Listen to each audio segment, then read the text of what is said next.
Hello, and welcome to Virtual Investor Conferences. On behalf of OTC Markets, we're very pleased you joined us for the Small Cap Growth Conference.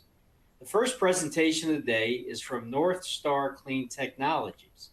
Please note you may submit questions for the presenter in the box to the left of the slides, and you can view a company's availability for one-on-one meetings by clicking Book a Meeting in the top toolbar. At this point, I'm very pleased to welcome Aidan Mills. He's the President and Chief Executive Officer of Northstar Clean Technologies, which trades on the OTCQB venture market under the symbol ROOOF and on the TSXV under the symbol ROOF, ROOF. Welcome back, Aidan. Hey, great to see you, John. How are you? Very good.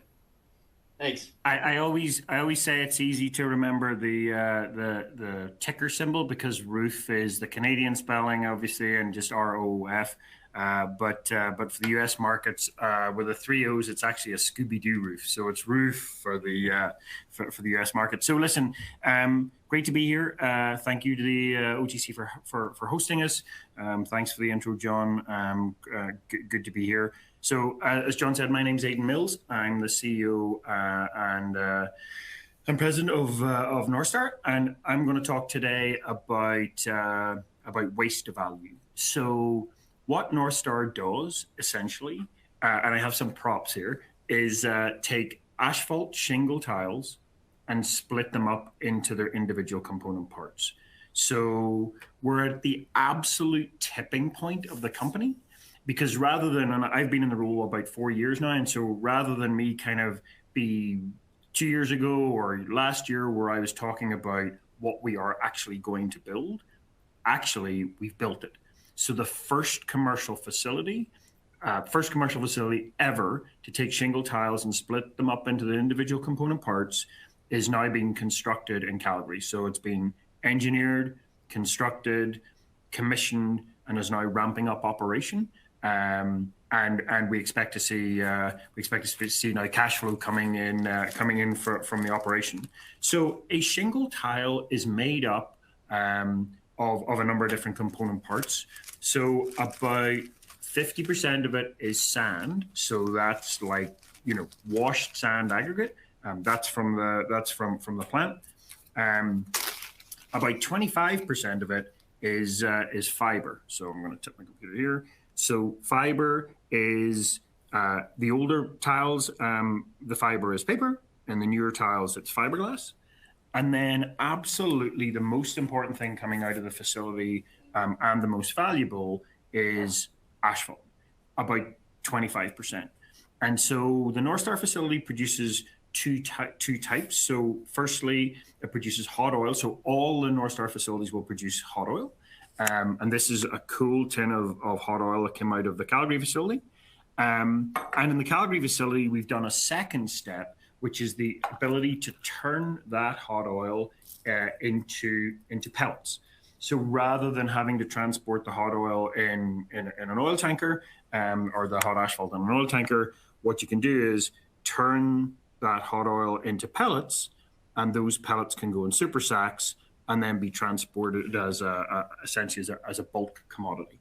So in a number of different Northstar facilities, that's the intention would be to install pelletization, but the base production for every single plant will be hot oil.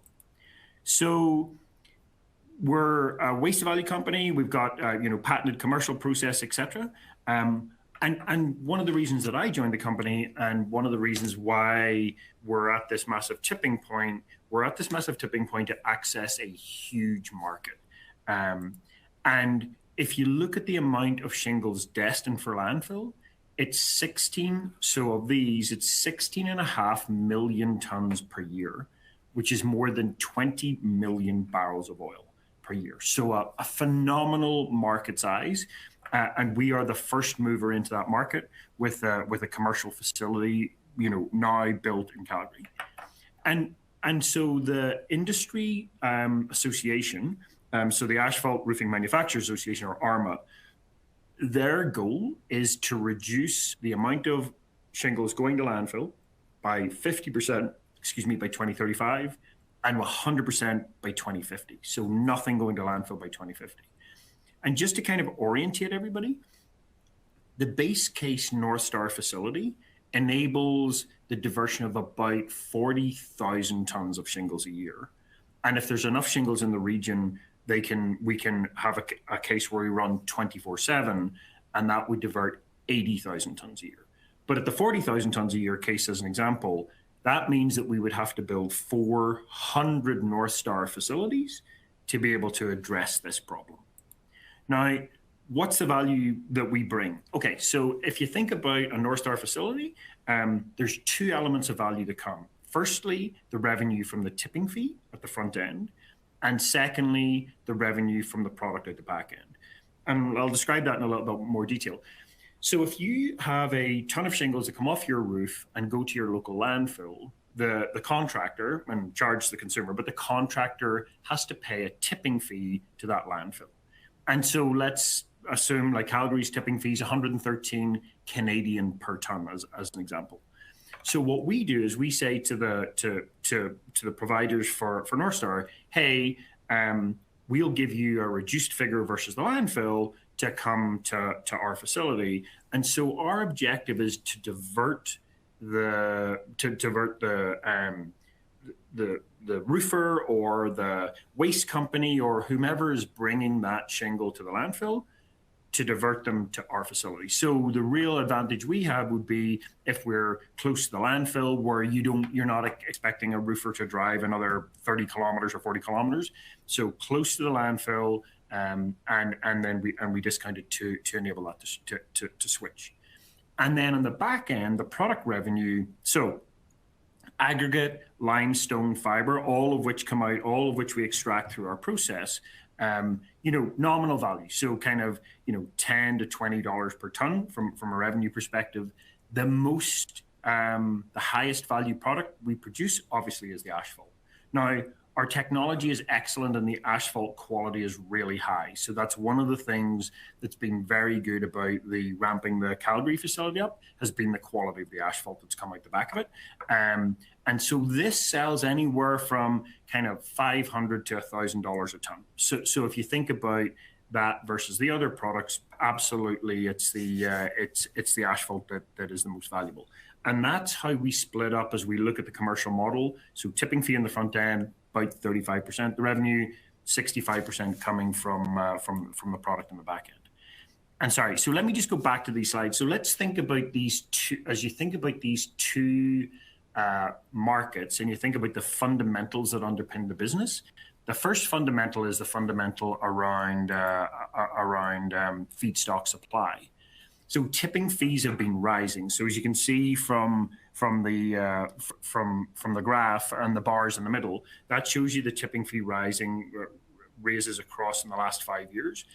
But landfills are filling; they are not emptying, and so the space is becoming more concentrated and filling up. And so the ability for us to go to a municipality and say, hey, listen, let's divert 40 to 80,000 tons away from your landfill is a significant benefit. And so landfill fees we see underpinning the 35% on the left-hand side of our revenue really underpinned and actually is a bit of an inflation hedge because actually often landfill fees will go up by inflation.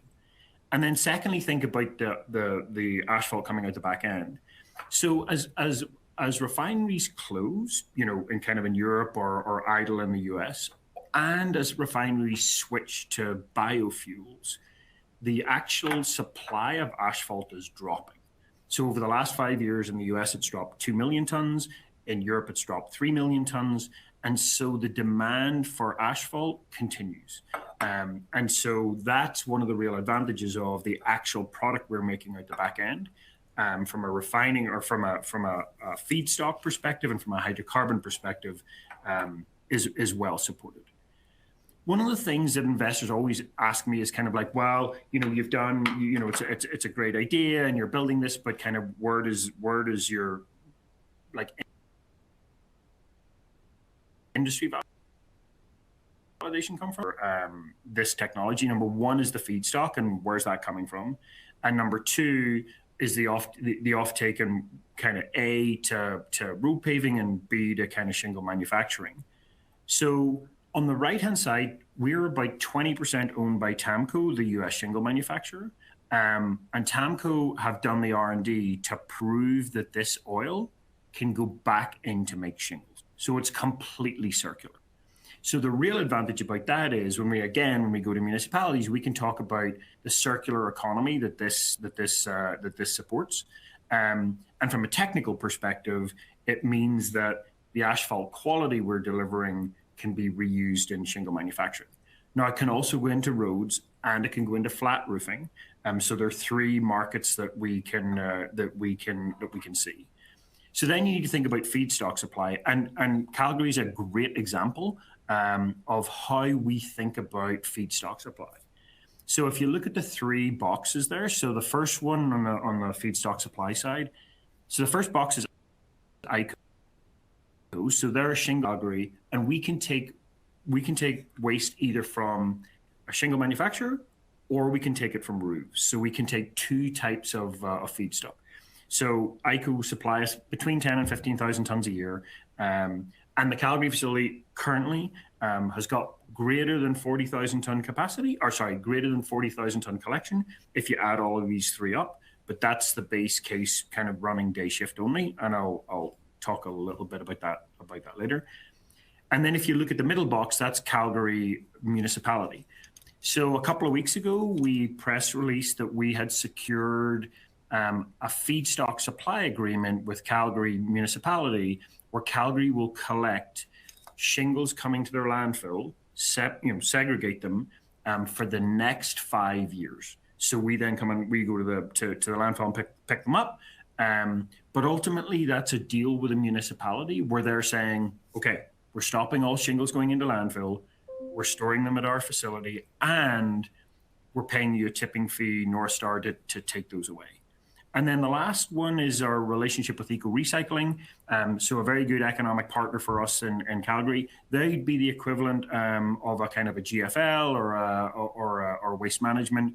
And they do in collection with industrial. So they've got great relationships with the roofing manufacturers who bring their waste into Eco then sort it and then bring it to us. So a really good example across Calgary of a manufacturer, a municipality, and a kind of a commercial collector, and that kind of demonstrates how important feedstock supply is, but also how important the kind of relationships we've delivered have been. I can talk a little bit about financial partners, but TAMCO came in, and the one thing that's interesting on the TAMCO investment is not only did they invest the money in Northstar, but also for the first 4 US facilities, we have a MOU in place, but there'll be guaranteed offtake agreements for each one of those 4 facilities. So we have exclusivity, and they take, we're exclusive to them, and they take they have the offtake. And then on the right-hand side is a government grant. So we were successful with Emissions Reduction Alberta, who are a provincial government organization, in securing $7.1 million worth of completely non-dilutive funding, obviously in terms of a grant, 4 stages within the milestones, and we've literally just hit milestone 3. So 6 weeks ago, and that was the milestone 3 to get us from all the way from commissioning in the facility, so as we'd constructed, and then moving into operation, and that demonstrated that the facility could run 80 tons a day, and payment for that was just press released this morning. And then, so let's think about the economics. So if you step back and you kind of look at the 35% and the 35% from tipping fees and the 65% from revenue, if we build a facility that just runs day shift, so the 40,000 ton facility, it costs about 25 million Canadian to build one of these. So 20 of capex, 5 of associated costs. And then the economics that kicks out is about $10 million worth of revenue, and $5 million worth of EBITDA, roughly, for a 40,000 ton facility. if there's enough feedstock to build an 80,000 ton facility, then it doubles the economics. So 20 million for roughly for the revenue, and a little bit more efficient. So 11 million for the EBITDA, which is really important as we talk about what we need to do to bring this company to $1 billion. And really the key thing for my message today, I kind of said at the beginning, is we are absolutely at the tipping point for the company. So number one, we have the facility, ramping up operation in Calgary. And then the second two facilities, the first one identified in Ontario, and then the second one, our first US plant. And actually, let me show the framework for expansion. So Calgary, of course, is where we are today. We have a pilot plant in Vancouver, which we've got retrofit capability at. But the next Canadian facility would be in Hamilton, and the first US facility will be close to TAMCO's facility in Maryland. And if you think about that, and you think about where we are, so we've selected the state, we've selected the city, and we're in the final stages for the LOI for the lease. So we're expecting that to be, in actually within the coming weeks, secured. And then we can kick off the permitting process to supply the TAMCO facility. But if you look at this map and you look at where TAMCO are, so close to Atlanta, close to St. Louis, Kansas City, close to Dallas, etc., we have a clear path of what the next three Canadian facilities could look like in terms of Calgary, Hamilton, and Vancouver, and the next four US facilities to supply TAMCO. And so that's 7 facilities. And then if you think about how we get to $1 billion, look, there's going to be a lot of people on the calls that tell you today, that talk about, here's how we're $1 billion company. And here's, how that might work. We're super, super clear on how to do that. $25 million worth of CapEx, build a facility, make sure it's in a region where we can secure 80,000 tons a year. 80,000 tons a year then kicks out, as we've said in the commercial model, an EBITDA of 10 to 11 million bucks. And if you look at the waste to value multiples, and now much bigger companies, but generally in the range of kind of 12 to 15 of the EV to EBITDA. And if we then build 10, so assuming a conservative multiple of 10, so 10 million EBITDA, 100 million EV, in theory, to hit $1 billion from our market cap today of about 50, we need to build 10 facilities. And if you look at the map, as we've said,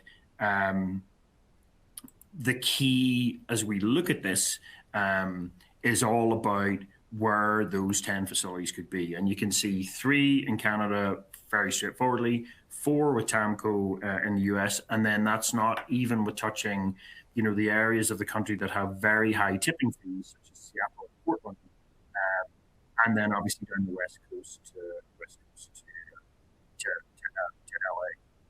LA. And if we think about the growth rate, so we believe that we can pretty confidently build 3 plants. That's what the organizational capability, when we get into, as we build it, but as we get into 2026, that will be one of the targets, is to build the organizational capability to build 3 plants. So if you think about Calgary built, so you think about 2027, Calgary built, operating through 26 and ramping up, Hamilton built, and US 1 built in 2027 to exit 2027 with 3 plants, then that's when we should be expecting to add 3 more. And then once we built kind of 5 to 6, given the size of this market, we may consider licensing, because obviously to build 200 to 400 facilities across North America, licensing could be an interesting tool for us. The cap table. So listen, we've raised. So when I joined 4 years ago, that was just after an IPO of $12.2 million Canadian. We've raised $58 million over that period of time, of which 30 has been non-dilutive.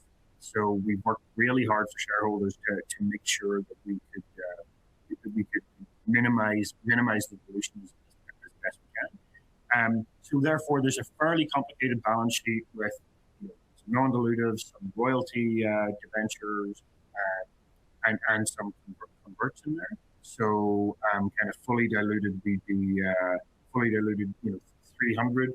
But if the warrants that are outlined there all got converted and came in, it would add another $20 million worth of cash to the balance sheet. And then really that's kind of the story. Like we're turning waste into value. We have a high budget. We've got a high margin model.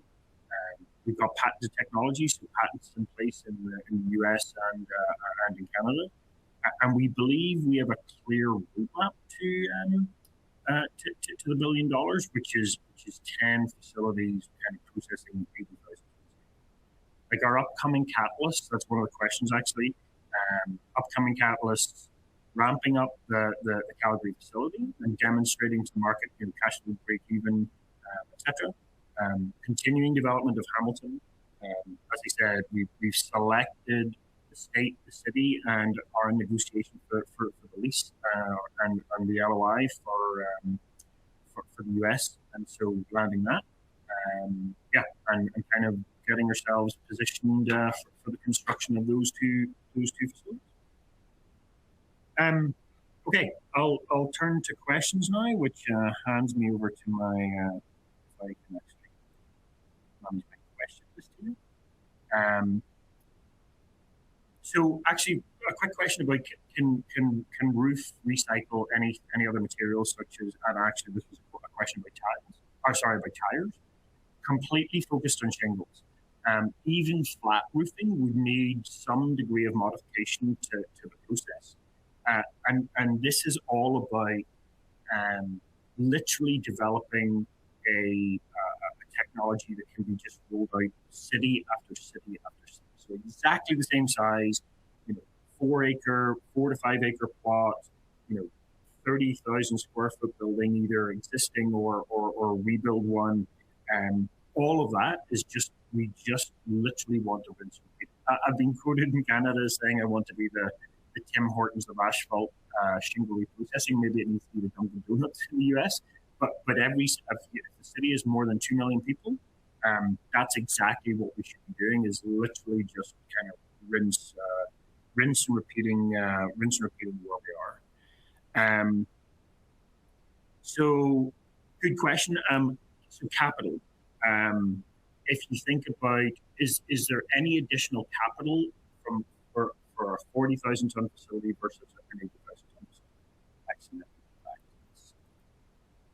And the answer is no. So $25 million gets you a facility that can either run 40,000 tons or 80,000 tons. The only difference is the cost for the night shift. So we would just add extra shifts. Now, we haven't run these facilities. Calgary's only been built. So it could be that there'll be additional maintenance costs, but we think that's sort of at the margin, given the benefit of running 24/7. Also, the way that the facility works is the front end of the facility is like a mining-based facility, and the back end of the facility is a hydrocarbon facility. So that's where the asphalt is produced. And all of that to say that my background is in oil and gas, and hydrocarbon facilities love running 24/7. They actually don't like being pulled back up again. So we do think the efficiency and the best way to run these is 24/7. So another question: top 3 hurdles for getting a facility construction approved. This is a light industrial process. So that's the zoning that we have. When you look at a waste facility like this, there's probably kind of 2 big things that we have to do from a permitting perspective. One is a waste collection permit. So that's literally just to bring shingles in and store them on your site before you're processing. And not really that difficult to get. but actually something you have to manage. And in some areas, they'll be like, well, some jurisdictions will be, well, actually, your shingles need to be shingles need to be under cover. So that's that's one of the things. And then the second thing is, because we have a hydrocarbon process, the only thing that we have to do with respect to that is always get an air permit. And that's just because we use natural gas in the process. And those are the two things. I mean, in terms of timing, that's generally a year of permitting. And so when we think about how quickly can we roll one of these out? I mean, once we've selected the city, selected the site, worked with kind of local government to kind of say, yep, this is where we're going. It's about a year of permitting and then 6 months of construction and kind of 2 to 3 months of commissioning. So really front to back until you're kind of up and running is sort of a 2-year, kind of like a 2-year process. And yeah, so question about how long does a permitting site take, and that's it. So let's just see here. So actually interesting about the kind of technical risks. I mean, I think we've de-risked this process significantly. We're producing high asphalt oil at the back end of the plant. And now it's just about ramping up. So I think is the pump big enough, or is the level switch tripping too much? And just as literally as you run it up. Now we ran 80 tons a day to hit the government target, and that taught us a lot about kind of what was going on. And so now it's all about steadily increasing the hours and increasing the throughput, such that we're making the high quality asphalt coming out the back end. But this is the first plant, so we learned a lot in engineering. We learned a lot in construction, we learned a lot in commissioning, and we will learn a lot in operations. And then the important thing is to take all of that and incorporate it into the design for the next facility. So somebody asked, what's the cadence as we build plants? I mean, again, we believe we can build 3 plants a year. So Calgary, up and operating as we kind of go through 2026 up to full capacity. Construction of US1 and Hamilton in 2027. And as we leave 2027, we should have the ability to build 3 a year. So obviously during next year, we'll be identifying the next 3 sites and starting the whole permitting process such that we're early in 27 as we're building the next 2, that we're starting the whole process for the next 3 sites.